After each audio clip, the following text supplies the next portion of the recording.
The United Workers' Party remains unrelenting in its criticism of the incumbent Saint Lucia Labour Party (SLP) administration regarding the Bananes Bay redevelopment, accusing the government of disregarding vulnerable citizens in its pursuit of development.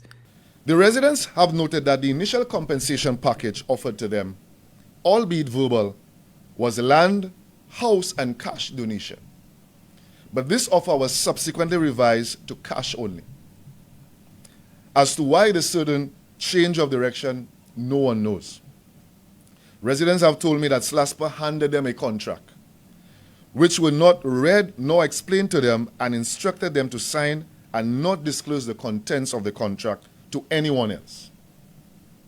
If this is not the height of psychological manipulation and abuse of state power, I don't know what is. I don't know what is.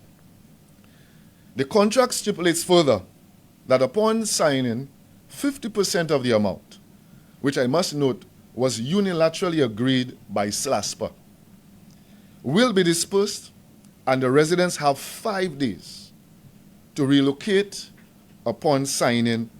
Thereafter, they would receive the remainder of the funds. Tommy Descartes, the UWP Castries South candidate, urged fishers and residents to reject the offer, calling it psychologically manipulative and unfair to the communities most vulnerable. What is on display in Banan as we speak is not displacement equity. In fact, it is displacement into further poverty.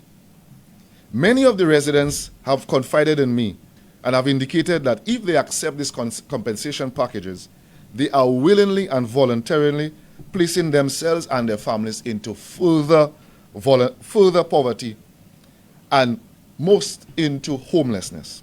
Descartes claims that Clause 8 of the contract allows residents to seek independent legal advice.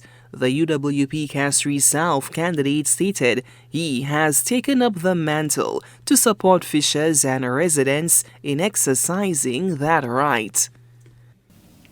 On this basis of the clause, I have engaged the services of a reputable legal firm which will be providing legal services pro bono to the residents of Bananes Bay. To date, 12 persons, predominantly fishermen, have opted to seek legal advice from us before proceeding with signing of the contract, and many more are reaching out for advice and support as we speak.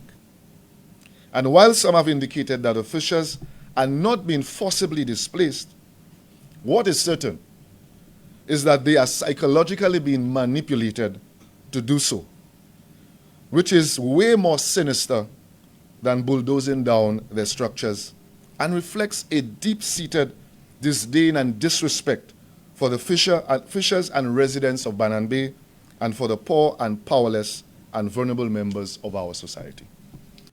In June, Investment Minister Dr. Ernest Hilaire addressed opposition claims regarding the Bananes Bay redevelopment and outlined the government's plans for resident relocation and the fishermen's village design.